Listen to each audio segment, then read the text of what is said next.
Party మిత్రులకి అదేవిధంగా ఈ సమావేశం భారతీయ జనతా పార్టీ, జనసేన మరియు తెలుగుదేశం నాయకులకి, కార్యకర్తలకి ప్రతి ఒక్కరికి ముందుగా నమస్కారాలు నేను తెలియజేస్తున్నాను. రాష్ట్ర కళ్యాణాన్ని అంటే హితాన్ని ఆకాంక్షిస్తూ ఈనాడు ఈ మూడు పార్టీలు కూడా ఒక చారిత్రాత్మకమైన నిర్ణయం చేయడం జరిగింది. పొత్తులో మూడు పార్టీలు ముందుకు వెళ్ళాలని, రాష్ట్ర భవిష్యత్తు అదేవిధంగా ప్రజా సంక్షేమాన్ని కాపాడాలి అనేటువంటి ఆలోచనతోటి ఈ నిర్ణయం చేయడం జరిగింది.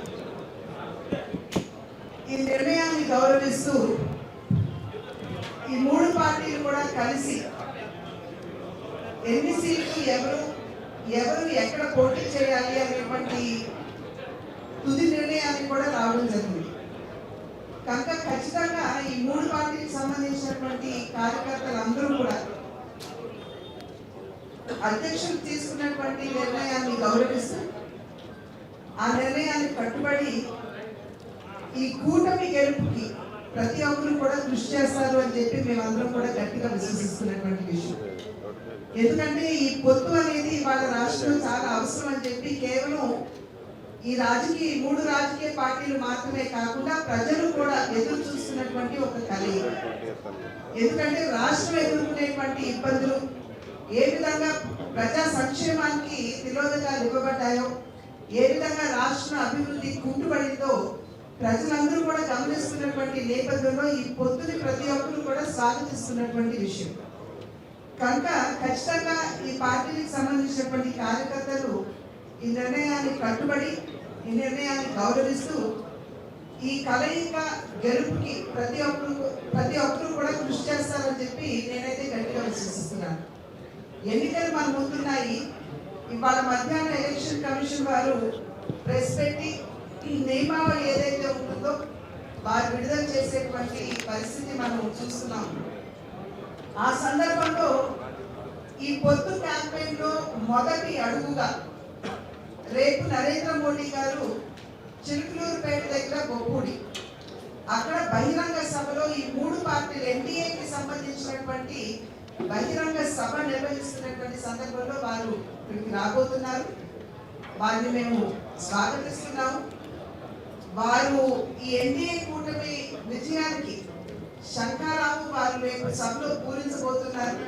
కనుక ప్రతి ఒక్క కార్యకర్త ఈ సభ విజయవంతం చేయాలి అనేటువంటి ఆలోచనతో, అదేవిధంగా కార్యకర్తల నడుమ సమన్వయం ఉండవలసినటువంటి అవసరం చాలా ఉన్నది అని చెప్పి గమనిస్తూ ఆ సమన్వయం చేయడానికి, అదేవిధంగా ఈ సభని విజయవంతం చేయడానికి ఇవాళ అన్ని విధాల నాయకులు మరియు కార్యకర్తలు ఈ యొక్క మీటింగ్కి రావడం, చర్చించుకోవడం జరుగుతుంది.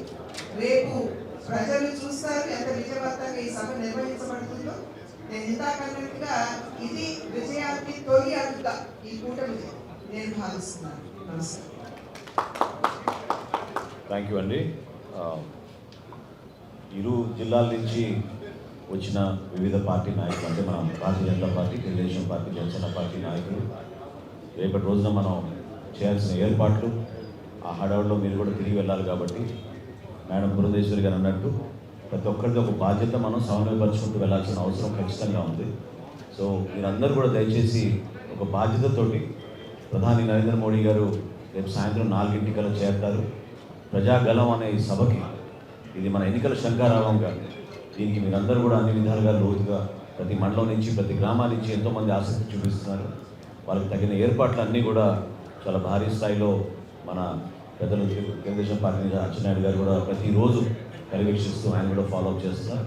సో ఆయన మాట్లాడే మాటల్లో మీరు కూడా అర్థం చేసుకుని ఇమీడియట్గా ఇది కార్యాచరణ జరగాల్సిన అవసరం ఉంది. కాబట్టి ఇప్పుడు పెద్దలు అచ్చెన్నాయుడు గారు మాట్లాడుకోండి. భారతీయ జనతా పార్టీ, తెలుగుదేశం, జనసేన పార్టీ ముఖ్య నాయకులందరికీ పేరు పేరున హృదయపూర్వకంగా నమస్కారాలు తెలియజేస్తున్నాను. చాలామంది సీనియర్లు ఉన్నారు. ఎన్నో సంవత్సరాల నుంచి రాజకీయాలు చేసి పదవుల్లో కూడా చాలామంది ఇక్కడ ఉన్నవాళ్ళు ఉన్నాం. కానీ ఫస్ట్ టైం ఇటువంటి దుర్మార్గమైనటువంటి పాలన ఎప్పుడు మనం చూడలేదు. ఒక రాజకీయ పార్టీ అంటే అధికారంలో ఉంటే అధికారాన్ని ఉపయోగించి ప్రజలకు సేవ చేయడం, ప్రతిపక్షంలో ఉంటే ప్రజల పక్షాన పోరాటం చేసి సమస్యలు పరిష్కరించడం అనేది 75 సంవత్సరాల స్వాతంత్ర భారతదేశంలో మనందరం చూసాం. ఫస్ట్ టైం 2019లో ఒక దుర్మార్గమైనటువంటి వ్యక్తి జగన్మోహన్ రెడ్డి రాష్ట్రానికి ముఖ్యమంత్రి అయిన తర్వాత పూర్తిగా రాజ్యాంగం లేదు, ప్రజాస్వామ్యం లేదు, కనీసం స్వేచ్ఛగా మాట్లాడే హక్కు కూడా లేకుండా కోల్పోయినటువంటి విషయాన్ని మనందరం గుర్తు తెచ్చుకోవాలి. ఓకే, అభివృద్ధి జరగకపోయినా, సంక్షేమం అందకపోయినా, ఈరోజు కాకపోతే రేపైనా చేసుకోవడానికి అవకాశాలు ఉంటాయి. కానీ పూర్తిగా ఆంధ్ర రాష్ట్రాన్ని సర్వనాశనం చేసి అన్ని వర్గాలకి తీవ్రమైనటువంటి ఇబ్బందులు కలిగించిన విషయం కూడా మనం గుర్తుపెట్టుకొని, ఒక మంచి కారు గురించి, అధికారం గురించి ఇంతకుముందు మనం పొత్తులు పెట్టుకోవడం చూసాం. కానీ ఫస్ట్ టైం ఆంధ్రప్రదేశ్ రాష్ట్రంలో ఈ 5 సంవత్సరాలు ఈ రాష్ట్రాన్ని జగన్మోహన్ రెడ్డి సర్వనాశనం చేశాడు. మళ్ళీ ఆంధ్రప్రదేశ్ రాష్ట్రాన్ని పునర్నిర్మించుకోవాలంటే ఏకైక మార్గం అందరం కలిసి పనిచేయాలి, అందరం కలిసి ఒక నిర్ణయం తీసుకోవాలనే ఉద్దేశంతోనే అటు తెలుగుదేశం, జనసేన, బీజేపీ పొత్తుకు పెట్టుకున్న విషయాన్ని ప్రతి ఒక్కరూ గుర్తుపెట్టుకోవాలి. పొత్తులు పెట్టుకున్న తర్వాత ఇబ్బందులు కూడా ఉంటాయి. కొంతమంది పోటీ చేయడానికి ఎదురు చూస్తారు, రాకపోవచ్చు. ఏది ఏమైనా సరే ఈ 3 పార్టీలు, గ్రామ స్థాయి కార్యకర్తల నుంచి రాష్ట్ర స్థాయి నాయకుల వరకు రాష్ట్ర ప్రయోజనాల గురించి ఎటువంటి చిన్న అరమరికి కూడా లేకుండా కలిసి పనిచేయవలసినటువంటి అవసరం ఉంది. ఓట్ షేర్ కూడా కరెక్ట్గా జరిగి మనం రేపు ఎన్నికల్లో బ్రహ్మాండమైనటువంటి మెజార్టీతో విజయం సాధించవలసిన అవసరం ఉంది. దానికి ప్రతి ఒక్కరూ సహకరించాలని చెప్పి కోరుతున్నాను. ఈరోజు మధ్యాహ్నం 3 గంటలకి ఈ రాష్ట్రానికి పెట్టినటువంటి శని వదిలిపోతుంది. ఈ రాష్ట్రంలో 5 కోట్ల మంది ప్రజలు, ఏదో ఒక వర్గం, ఒక ప్రాంతం, లేకపోతే ఎవరో కొంతమంది కాదు, 5 కోట్ల మంది ప్రజలు ఇంక్లూడింగ్ ఆఫీసర్స్తో సహా 3 గంటలకి ఈ రాష్ట్రంలో స్వేచ్ఛా వాయువులు పీల్చుకోగలుగుతున్నారని ఈరోజు చాలా గర్వంగా నేను చెప్పదలుచుకున్నాను. ఈ రోజుతో జగన్మోహన్ రెడ్డి పట్టినటువంటి శని ఈ రోజుతో విడిచిపోతుంది. ఇది ఒక మంచి శుభ పరిణామం అని చెప్పి సందర్భంగా తెలియజేస్తున్నాను. రెండవది, రేపు సభ ప్రజాగణం. ఈ సభతో ఆంధ్రప్రదేశ్ ఎన్నికలు రేపటితోనే అయిపోవాలి. ఇంత ఉత్సాహంగా నేను 5-6 రోజుల నుంచి క్లోజ్గా చూస్తున్నాను. ఇంత ఉత్సాహంగా గ్రామాలు, పల్లెలు కూడా రావడానికి సిద్ధపడుతున్నారు. మనకు కావలసినటువంటి రవాణా సౌకర్యం ఏర్పాటు చేయగలిగితే రేపు అసలు ఊహకందదు. రేపు జరిగినటువంటి సభ నవ్వుతో భవిష్యత్తు ఇంతవరకు ఆంధ్రప్రదేశ్ రాష్ట్రంలో ఎప్పుడు జరగలేదు, భవిష్యత్తులో జరగని విధంగా జరుగుతుందని చెప్పి నేను భావిస్తున్నాను. దానికి అందరం కలిసికట్టుగా రేపు సభని విజయవంతం చేద్దాం. దానికి మీ అందరూ కూడా సహకరించాలని చెప్పి ఈ సందర్భంగా తెలియజేస్తూ, ఇప్పటికే ఆర్టీసీ వాళ్ళు ఫోన్లు కూడా ఎత్తేవాళ్ళు కాదు, బస్సులు ఇవ్వడానికి కూడా ముందుకు వస్తున్నారు. రేపు ఆదివారం చాలామంది ఫోన్లు చేస్తున్నారు. మాకు స్కూల్స్ ఉన్నాయి, కాలేజీలు ఉన్నాయి, మా బస్సులు కూడా మీకు ఇస్తాం, మీరు కూడా కోఆర్డినేషన్ చేసుకొని తీసుకోమని చెప్పి అందరూ ఇప్పుడు ముందుకు వస్తున్నారంటే ఇది ఒక మంచి శుభ పరిణామం అని చెప్పి తెలియజేస్తూ, రేపు హైయెస్ట్ మొబిలైజేషన్ గుంటూరు పార్లమెంట్ ఉంటుందని, ఈ పార్లమెంట్కి తెలుగుదేశం పార్టీ తరఫున పోటీ చేస్తున్నటువంటి ఈ పార్లమెంట్లో అన్ని క్యాండిడేట్స్ ఎక్కడైనా 1-2 ఫైనలైజ్ కాలేదు. కానీ గుంటూరు పార్లమెంటు అండ్ 7 అసెంబ్లీలు కూడా మొన్నటితో పూర్తి చేశారు అన్ని పార్టీలు. కాబట్టి అందరూ ఒకరికొకరు కలుసుకొని భారీ స్థాయిలో మొబిలైజ్ చేయవలసిన అవసరం ఉంది, చేస్తారని చెప్పి ఆశిస్తూ అందరికీ ఒకటే ధ్యేయం పెట్టుకోవాలి.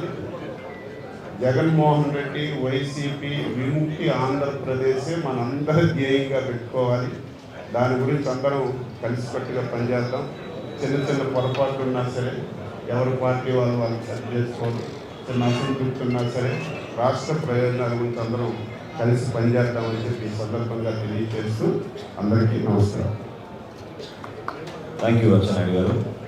ఇది 2014లో ఉన్న విన్నింగ్ కాంబినేషన్ మరొకసారి జనసేన పార్టీ, తెలుగుదేశం పార్టీ, భారతీయ జనతా పార్టీ కలిసి అద్భుతమైన ప్రణాళికతోటి మనం ముందుకెళ్ళబోతున్నాం.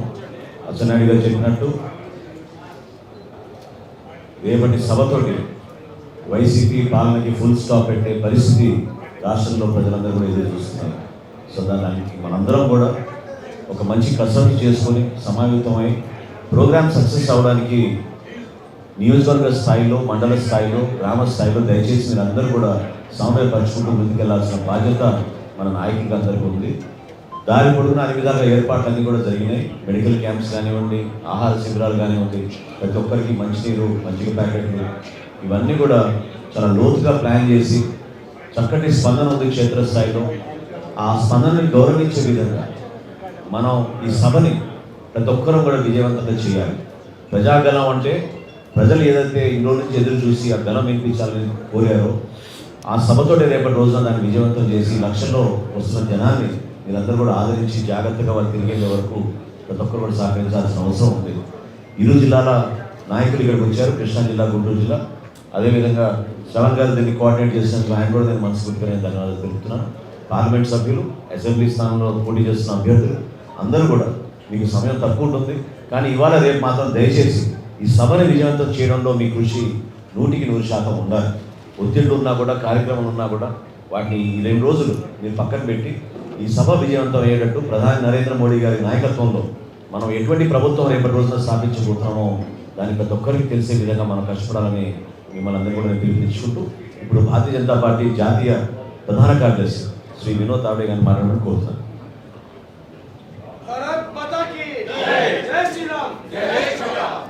भारतीय जनता पार्टी प्रदेश अध्यक्ष पुरंदेश्वरी जी, पीडीपी के प्रदेश अध्यक्ष अच्చెన్నాయుడు जी और नंदलाल मनोहर गारू, जनसेना पॉलिटिकल पार्टी के अफेयर्स के चेयरमैन, प्रजागणम कल यहाँ होने जा रहा है. आज 3 PM को इलेक्शन कमीशन इलेक्शन डिक्लेयर करेगा और कल ही honourable prime minister Andhra Pradesh में आएंगे. प्रजागणम के द्वारा आंध्र की जनता को संबोधित करेंगे और मेरा विश्वास है कि जगनमोहन रेड्डी की करप्ट सरकार, जगनमोहन रेड्डी की कर्जे में डूबी सरकार, जगनमोहन रेड्डी की बेरोजगारी बढ़ाने वाली सरकार, जगनमोहन रेड्डी की केंद्र सरकार के भरोसे सब स्कीम चलाने वाली सरकार, इसको कल के प्रजागणम के बाद आंध्र प्रदेश की जनता फुल स्टॉप लगाएगी और भारतीय जनता पार्टी, तेलुगुदेशम पार्टी और जन कल्याण पार्टी, ये जनसेना पार्टी, ये तीनों का जो एनडीए बना है, ये आंध्र प्रदेश में आने वाले विधानसभा और लोकसभा में डबल इंजन की सही सरकार जगनमोहन रेड्डी को बाहर फेंकेगी, भ्रष्टाचार को बाहर फेंकेगी, कर्जे को बाहर फेंकेगी और आंध्र प्रदेश का जो विकास पहले एनडीए के समय चल रहा था वही विकास पे चलेगा. यहाँ लॉ एंड ऑर्डर की सरकार रहेगी, कानून सुव्यवस्था अच्छी रहेगी, महिलाओं का सम्मान होगा, युवाओं को रोजगार होगा, व्यवसाय बढ़ेगा. ऐसे सुखी संपन्न आंध्र प्रदेश को बनाने के लिए जनता का साथ, जनता का सपोर्ट मांगने के लिए कल प्रधानमंत्री आदरणीय नरेंद्र मोदी जी प्रजागण के द्वारा आंध्र प्रदेश में पहले ही दिन पूरे देश में चुनाव के बाद फर्स्ट डे कहा जा रहे हैं, तो आंध्र प्रदेश में आ रहे हैं। मैं मानता हूं कि ये प्रजागणम बड़ी रैली, बड़ी जनसभा हम सफल बनाने के लिए सब लोग बैठे हैं और मैं आंध्र की जनता को आह्वान करता हूं कि कल आइए और मोदी जी को सुनिए और अपने हित की सरकार बनाने में आपका योगदान दीजिए। धन्यवाद। बहुत बहुत ధన్యవాదాలు వినోద్ జీ. రేపటి నుంచి ఖచ్చితంగా వైసీపీ విముక్త ఆంధ్రప్రదేశ్ కోసం మన అందరం కూడా కృషి చేయాల్సిన బాధ్యత మన పైన ఉంది. చివరిలో ఓటర్ థ్యాంక్స్ మన పెమ్మసాని చంద్రశేఖర్ గారిని ఇమ్మని కోరారు. 3 డిఫరెంట్ ఎనర్జీస్ ఉన్నటువంటి వ్యక్తులు కలిస్తే ఎంత ఎనర్జీ జనరేట్ అవుతుందనే దానికి సభకు ఉదాహరణ అని చెప్తా ఉన్నాను. ఇది రాష్ట్రంలో ముందుండి వచ్చే 5 ఏళ్లలో జరగబోయేటువంటి అభివృద్ధికి ఒక శుభ సూచకం కావాలని మీ అందరికీ నేను మనస్ఫూర్తిగా కోరుకుంటూ, అదేవిధంగా ఈరోజు రాష్ట్రం గత 5-10 సంవత్సరాల్లో చాలా ఇబ్బంది పడిన వాస్తవం. క్యాపిటల్ కానీ, ఒక పోలవరం కానీ, ఒక రైల్వే జోన్ కానీ, ఒక ఉద్యోగాలు కానీ ఎన్నో ఇబ్బందులు పడతాం. బీజేపీ వారు మీరు అందరూ కలిసి వచ్చారు, అంతా మీ భూమి అంతా మీ చేతిలోనే ఉంది. మీరు అయోధ్యను నిర్మించినట్టుగా ఈ ఆంధ్రప్రదేశ్ దానికి మేము ఎంత సహాయ సహకారాలు కావాలని మేము అందిస్తామని, అదేవిధంగా మీరు ఇక్కడికి వచ్చినటువంటి ఉత్సాహం ప్రజా సమస్యలు తీర్చడంలో కూడా తీసుకుంటారని నేను ఆశిస్తూ అందరికీ కృతజ్ఞతలు తెలుపుకుంటున్నాను. Thank you.